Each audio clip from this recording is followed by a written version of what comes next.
மலிக்குல் முலூக், அரசர்களுக்கெல்லாம் அரசன். நபியே, நீர் கூறுவீராக, அல்லாவே ஆட்சிகளுக்கெல்லாம் அதிபதியே, நீ யாரை விரும்புகிறாயோ அவருக்கு ஆட்சியை கொடுக்கின்றாய். இன்னும் ஆட்சியை நீ விரும்புவோரிடமிருந்து அகற்றியும் விடுகின்றாய். நீ நாடியோரை கண்ணியப்படுத்துகின்றாய், நாடியோரை இழிவுபடுத்தவும் செய்கின்றாய். நன்மைகள் யாவும் உன் கைவசமே உள்ளன. அனைத்து பொருட்கள் மீதும் நிச்சயமாக நீ ஆற்றலுடையவனாயிருக்கின்றாய்.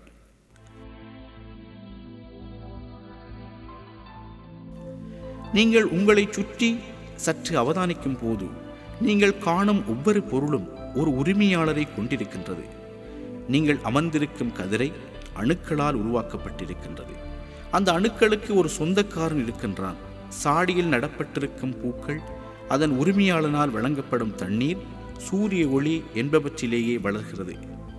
எண்ணலினூடாக தெரியும் அழகான சமுத்திரம் மற்றும் அதில் வாழும் உயிரினங்கள் என்பன அவைகளில் உரிமையாளனின் விருப்பப்படியே அவ்வாறு இருக்கின்றன. இந்த முழு பொருட்களினதும் முழு அண்டவெளியினதும் உரிமையாளன் அல்லாஹ் ஒருவனே. அவன்தான் உலகங்களின் இறைவன்.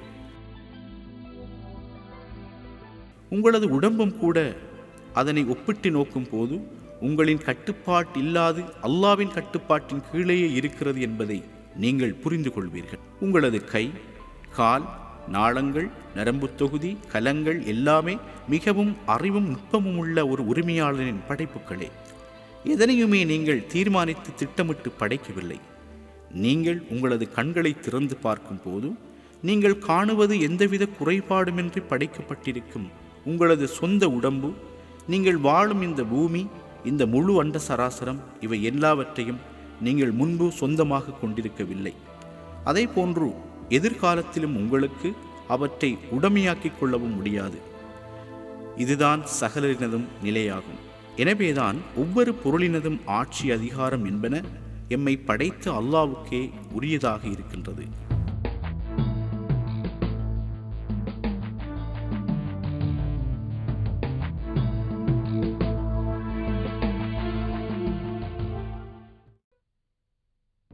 ரஹ்மான் ரஹீம், அளவற்ற அருளாளன், நிகரற்ற அன்புடையவன். அவனே அல்லாஹ், வணக்கத்துக்குரியவன். அவனைத் தவிர வேறு நாயன் இல்லை. மறைவானதையும் பகிரங்கமானதையும் அவன் நன்கு அறிவான். அவனே அளவற்ற அருளாளன், நிகரற்ற அன்புடையோன்.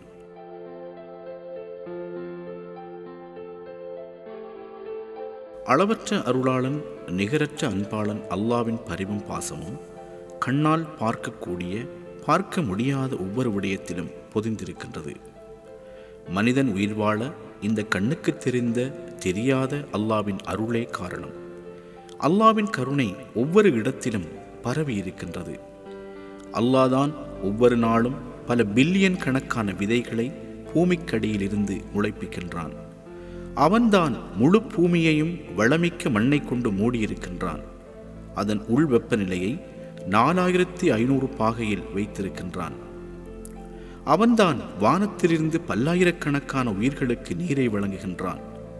அவன்தான் உலகில் உள்ள எல்லா உயிர்களுக்கும் உணவளிக்கின்றான்.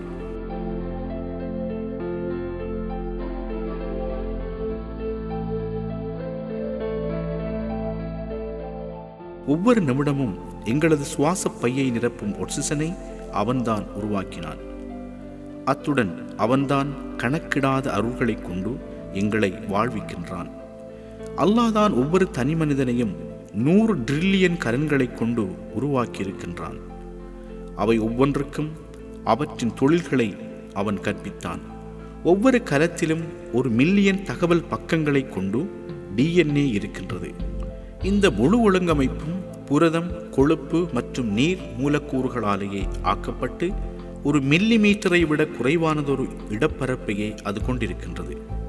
இவை மூலமாக மனிதனுக்கு வாழ்வை கொடுத்து அவனை தொடர்ந்து உயிர் வாழ வைக்கின்றான். மனிதர்கள் பிறந்தது முதல் இறக்கும் வரை அல்லாஹ்வால் பரிசளிக்கப்பட்ட அருட்கொடைகளை அவன் உணர்கின்றான். அத்தோடு அவற்றுக்கு நன்றியும் செலுத்துகின்றான். மனிதர்களில் சிலர் இந்த அருட்கொடைகளை உணர்ந்து இறைவனின் படைப்பை விளங்கி அல்லாஹ்வுக்கு அடிபணிந்து நடக்கின்றனர். இன்னும் சிலர் நன்றி கெட்டவர்களாக, அவர்களது முகத்தை அல்லாஹ்வை விட்டும் திருப்பிக் கொண்டவர்களாக நடந்து கொள்கின்றனர். இருப்பினும் அல்லாஹ் தனது இயல்பாகிய அளவிட முடியாத கருணையை மிகவும் சிறந்த முறையில் வெளிக்காட்டுகின்றான். அவனை மறக்கும் அந்த மக்கள் கூட்டம் சுவாசிக்கும் காற்று மூலமாகவும் அருந்தும் நீர் மூலமாகவும் இன்னொரன்ன வெளிப்படையான மறைவான அவனது அருள்கள் மூலமும் பயனடைகின்றனர். ஒரு மூமினுக்கு சொத்துக்கள், அழகிய வீடுகள் மற்றும் அவர்களை பின்தொடரும் சந்ததிகள் என எல்லாவற்றையும் அல்லாஹ் கொடுப்பது போலவே அவனை நிராகரிப்பவர்களுக்கும் கொடுக்கின்றான். அவர்களுக்கு சிறந்த ஆகாரங்களையும் வழங்குகின்றான். அவன் உடல் ஆரோக்கியம், பலம், அழகு என்பவற்றையும் அவன் கொடுக்கின்றான். அவை எல்லாமே கருணையாளன் என்ற அவனது பண்பின் வெளிப்பாடே. இந்த நிராகரிப்பாளர்கள் மார்க்கத்தின் பக்கம் திரும்பி நன்றி செலுத்துவார்கள் என்ற எதிர்பார்ப்புடனேயே அல்லாஹ் அவர்களை இந்த விடயங்களை அனுபவிக்க விடுகின்றான். இருப்பினும் அல்லாஹ்வினை விட்டும் தங்களை திருப்பிக் கொள்பவர்கள் இந்த உலகில் மட்டும்தான் அவர்கள் இந்த அருட்கொடைகளை அனுபவிக்க முடியும் என்பதை மறந்துவிடக்கூடாது. மறு உலகில் அவனது அருட்கொடைகளை அனுபவிக்க தகுதியானவர்கள் இவ்வுலகில் அவன் செய்த அந்த உபகாரங்கள் மூலம் திருப்பொருத்தத்தை எதிர்பார்த்து நெருக்கமாக கொண்டவர்கள்தான். இது அளவில்லாத கருணை உள்ளவன் என்ற பண்பின் வெளிப்பாடாக அமைந்துள்ளது.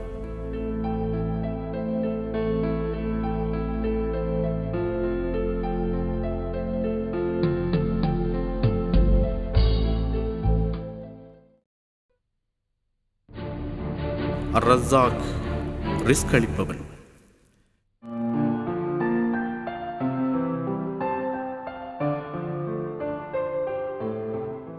நிச்சயமாக அல்லாஹ்தான் உணவு அளித்துக் கொண்டிருப்பவன், பலம் மிக்கவன், உறுதியானவன்.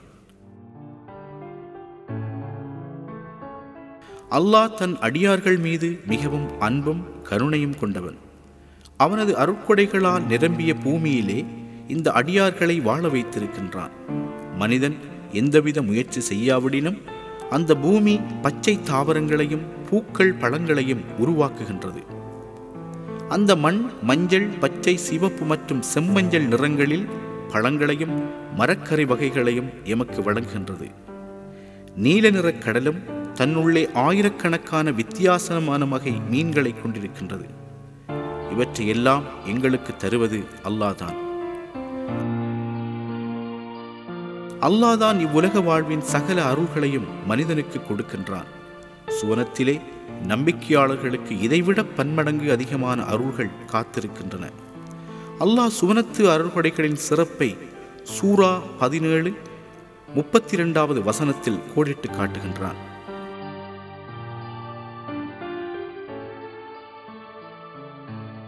நீங்கள் விபச்சாரத்தை நெருங்காதீர்கள், நிச்சயமாக அது மானக்கேடானதாகும். மேலும் வேறு கேடுகளின் பக்கம் இழுத்துச் செல்லும் தீய வழியாகவும் அது இருக்கின்றது.